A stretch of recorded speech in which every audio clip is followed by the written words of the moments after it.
છે હવે ગરમીની કારણ કે જુઓ હવે આપણને ઉનાળો અત્યારથી જ શરૂ થતો દેખાઈ ગયો છે ખાસ કરીને અમુક જગ્યાએ આજે હીટવેવની પણ આગાહી છે અને એને લઈને એસી સ્ટોક્સ પણ આજે થોડાક ગરમી બતાવી રહ્યા છે એ બધા પર ચર્ચા કરીશું પરંતુ અત્યારે આપણી સાથે સ્કાયમેટના પ્રેસિડેન્ટ જીપી શર્મા સાહેબ આપણી સાથે જોડાયા છે સૌથી પહેલાં તો એમની પાસેથી એક ઓવરऑल આ ઉનાળો કેવો રહી શકે છે એની સાથે ચर्चाની शुरुआत करिए शर्मा सर स्वागत आपका सीएनबीसी बाजार पर सर वेरी गुड आफ्टरनून और सर किस तरीके से ये समर आप अनफोल्ड होता हुआ देख रहे हैं क्योंकि ऑलरेडी देखिए कुछ पार्ट में खास करके मुंबई जैसी जगहों पर या तो गुजरात में भी मार्च में अभी जो हम टेम्परेचर नोट कर रहे हैं पिछले 4-5 सालों में सबसे हाईएस्ट टेम्परेचर वो अब आ रहा है 40 के ऊपर गुजरात में भी अहमदाबाद जैसे सिटी में 41 क्रॉस कर चुका है सर किस तरीके का ये पूरा समर रहने की आपको थोड़ी अपेक्षा है।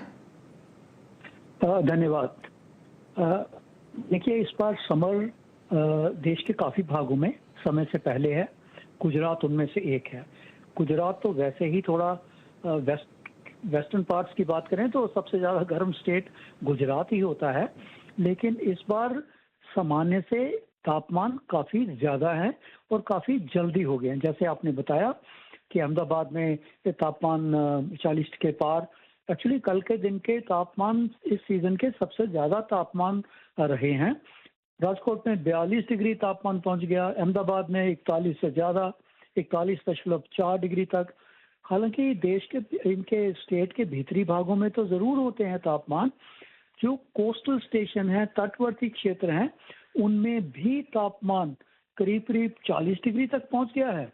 आप पोरबंदर की बात करें, वेरावल की बात करें, पोरबंदर का तापमान 40.9, वेरावल का 40.8, कांडला का तापमान 40 के पार। तो ज़रूरत से और सामान्य से ज़्यादा गर्म है। हीट वेव कंडीशन पूरे राज्य में ही बनी हुई है, इर्रेस्पेक्टिव कि चाहे वो कोस्ट है या इनलैंड है। और सभी जगह बड़ौदा समेत सुरेंद्रनगर, बड़ौदा, डीसा, पाटन, गांधीनगर, अहमदाबाद समेत इन सभी क्षेत्रों में हीट वेव कंडीशंस बनी हुई हैं। सामान्य से तापमान लगभग 5, 6, 7, 8 डिग्री तक ज़्यादा है। और इसके चलते देखिए हीट वेव इस सीज़न का ऐसा लग रहा है कि सामान्य से देर तक भी चलेगा और थोड़ा ज़्यादा तेज़ भी होगा, उसकी फ्रीक्वेंसी भी ज़्यादा रहेगी और उसका जो ड्यूरेशन है वो भी सामान्य से ज़्यादा रहेगा स्टेट के लिए। हालांकि जो अभी जो कंडीशन चल रही है इसमें अगर सुधार की बात करें, इम्प्रूवमेंट की बात करें, तो लगभग 3-4 दिन के बाद मैं थोड़ा देख पा रहा हूँ कि शायद थोड़ी सी राहत मिलेगी, लेकिन अगले 3 दिन तक तापमान करीब करीब ऐसे ही बढ़े रहने की संभावना रहेगी।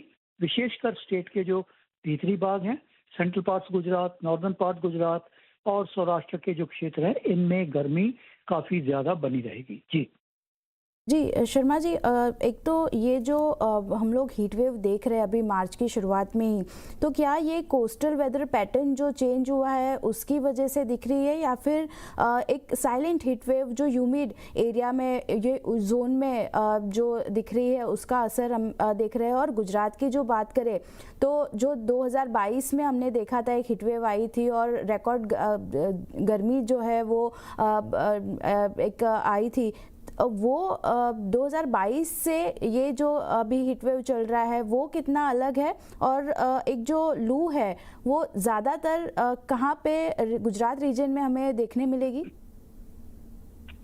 देखिए इसके जो गर्मी अभी चल रही है या लू जैसी कंडीशन बनी है, इसका कोई एक कारण नहीं होता, मल्टीपल रीजंस होते हैं।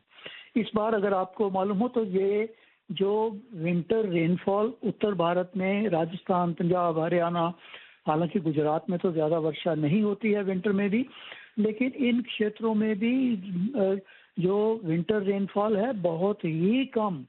फरवरी का महीना नॉर्थ के लिए सबसे ज़्यादा रेनिएस्ट विंटर मंथ होता है, वो सबसे ज़्यादा कमी है तो फरवरी के महीने में है, 80% से भी ज़्यादा की कमी।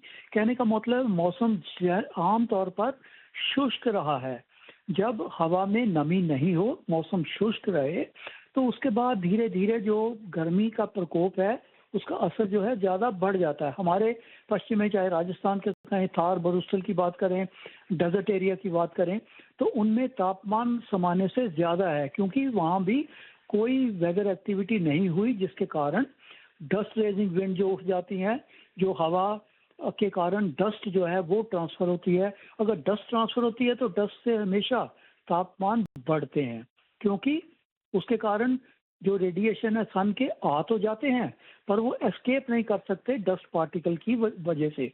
तो इसलिए यही रीज़न है, वर्षा कम हुई है, thunderstorm activity, dust storm activity ज़्यादा हो रही है मरुस्थल में, डेजर्ट एरिया में, उसके चलते ये सब ऐसा है। और गुजरात में वैसे भी, क्योंकि ये कोस्टल स्टेशन का गर्म होना एक बड़ी ही अनयूजुअल सी बात है, नहीं तो जो तटवर्ती क्षेत्र हैं उनमें तापमान इतना ज़्यादा नहीं बढ़ता है, क्योंकि ह्यूमिडिटी तो वहाँ वैसे ही ज़्यादा रहती है।